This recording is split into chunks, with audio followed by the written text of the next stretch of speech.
Bienvenue dans cette vidéo phase 2, élimination ménopause-préménopause, dans laquelle avec Isabelle, on va vous donner les clés pour aller de l'avant et être bien dans son corps. Alors, dans cette vidéo, on va surtout vous parler de la circulation sanguine dans les jambes, donc pour éviter les jambes lourdes et avoir une bonne circulation, et les problèmes de cellulite. Donc, on va voir un petit peu ensemble de comment on peut vous aider par rapport à ça.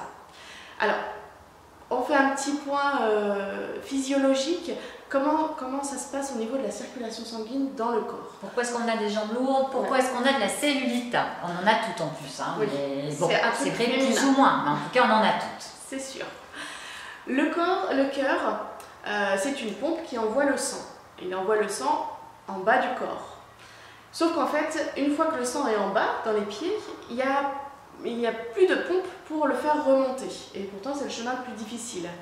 Donc, la circulation sanguine, pour remonter, a prévu dans ses veines des petites valves qui empêchent le sang de redescendre et des muscles qui contractent tout autour des veines pour permettre de remonter le sang vers le cœur. C'est-à-dire que ça circule bien de haut en bas. Exactement. Grosso modo, de bas en haut. De bas en haut.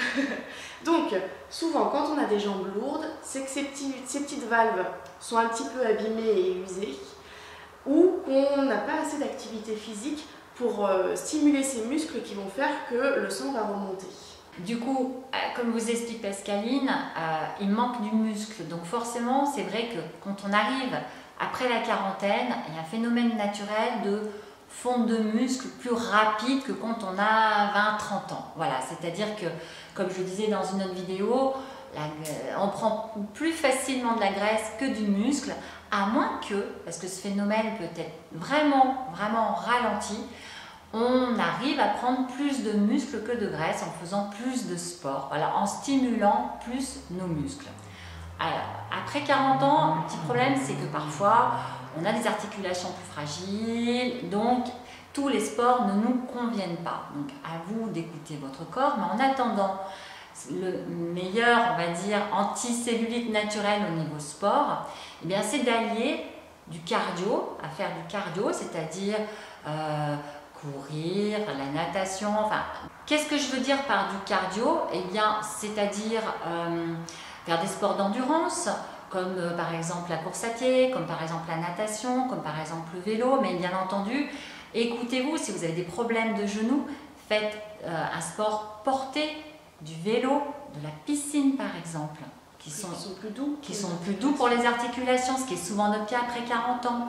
C'est pareil, si vous avez un problème de périnée, ne faites pas du HIIT, parce que là, vous allez vraiment le solliciter un peu trop, donner trop d'à-coups à votre périnée, ni même trop de course à pied.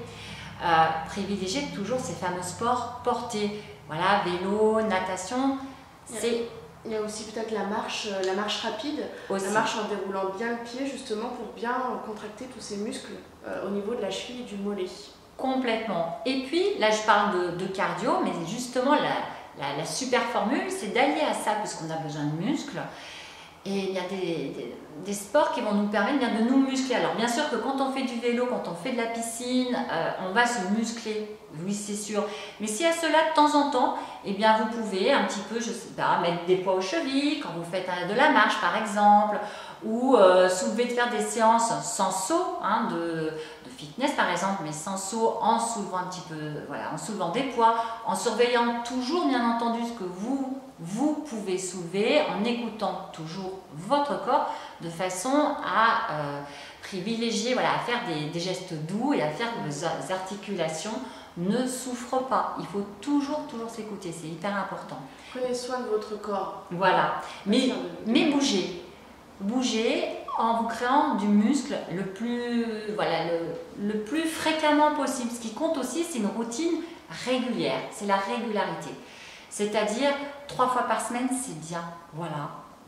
Allez marcher, chaussez vos baskets pendant 10-15 minutes, allez marcher en forêt 3 fois par semaine, c'est top. Voilà, bougez. Descendre, si vous allez travailler en transport en commun, vous descendez du bus un arrêt avant et vous finissez à pied. Ça vous fait marcher un petit peu.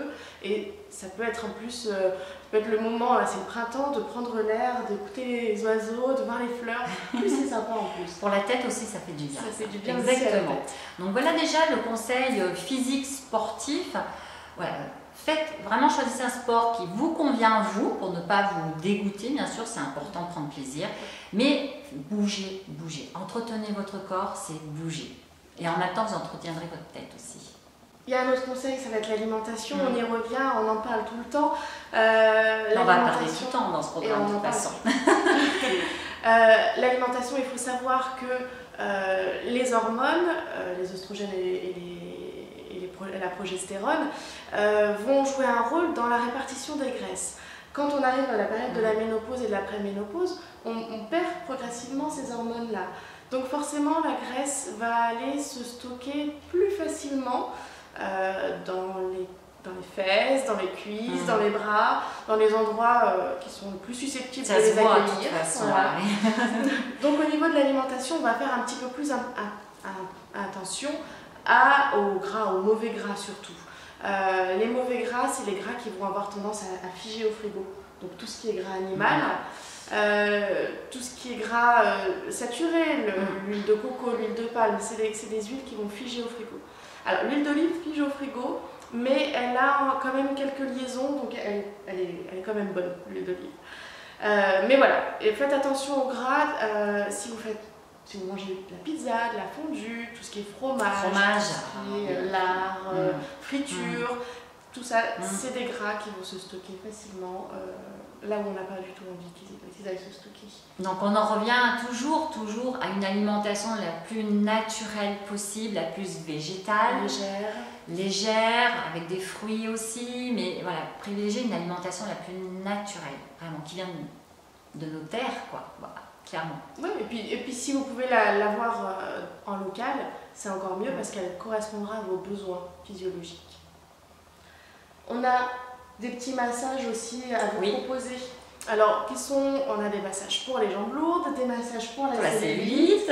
Dans tous les cas, si on parle des massages de cellulite, l'idée c'est de faire revenir le sang dans ces cellules qui sont un petit peu oubliées. Donc de remonter, en fait, de vous masser, de remonter de la cheville jusqu'en haut de votre cuisse.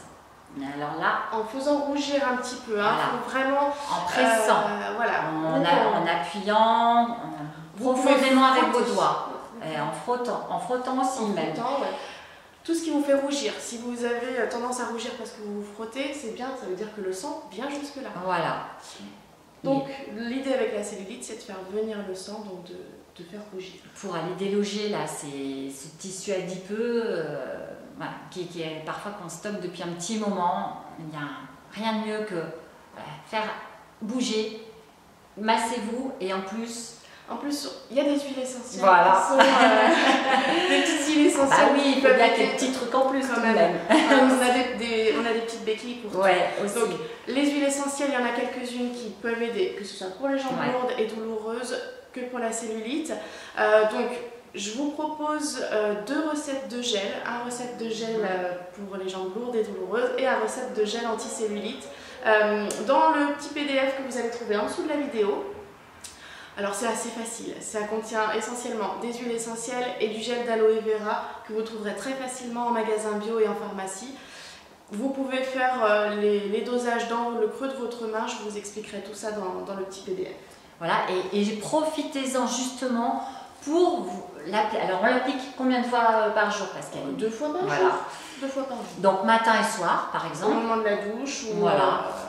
Et profitez-en pour prendre ce temps pour bien justement vous masser, bien voilà, allez-y, prenez soin de vous. C'est un moment pour vous. Voilà, exactement. Un moment où vous allez laisser tout le reste de côté et prendre soin de votre corps. Après votre marche rapide par exemple.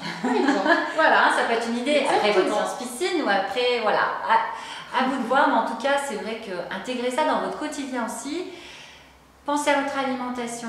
C'est une hygiène de vie tout simplement saine, naturelle, qui fera que petit à petit, eh bien, vous verrez votre aspect, l'aspect de votre peau. Eh bien, s'embellira.